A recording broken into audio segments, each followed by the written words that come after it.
Tom cruise, Tom হ্যাঙ্কসের মতো তুখোর তুখোর অভিনেতারা যে মুভিকে রিজেক্ট করলেন, সেই মুভি পরবর্তীতে হলো আইএমডিবি রেটিং এর সর্বশ্রেষ্ঠ মুভি।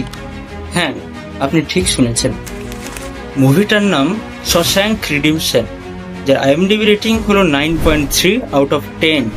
সময়টা ছিল 1993। তখনও হলিউড ইন্ডাস্ট্রিতে শক্ত করে নিজের জায়গা করে নিতে পারেননি ফ্র্যাঙ্ক ড্যারাবন্ট। 8 সপ্তাহ ধরে সিনেমাটি স্ক্রিপ্টিং করার পর তিনি কনফিউজ ছিলেন যে কোন অভিনেতাকে দিয়ে এই সিনেমাটা বানানো যেতে পারে। তখনকার তাবর তাবর অভিনেতাদের মধ্যে ছিলেন টম ক্রুজ, টম হ্যাঙ্কসের মতো অভিনেতারা। টম হ্যাঙ্কস তখন কাজ করছিলেন নিজের লেজেন্ডারি ক্লাসিক সিনেমা ফরেস্ট গাম্পের উপর।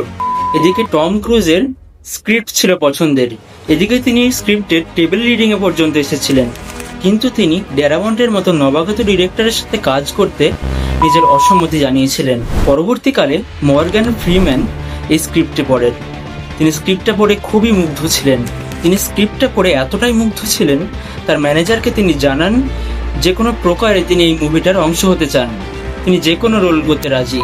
পরবর্তীতে আমরা দেখেছি মর্গ্যান ফ্রিম্যানের অভিনয় রেডের চরিত্রে। রেডের চরিত্রে তিনি এতটাই সুন্দর অভিনয় করেছিলেন যা আজও সিনেমা প্রেমীদের কাছে খুবই প্রশংসার এবং খুবই ভালোবাসার। অ্যান্ডি ডুফ্রেন্সের চরিত্রে ছিলেন টিম রবিন্স, নবাগত একজন অভিনেতা।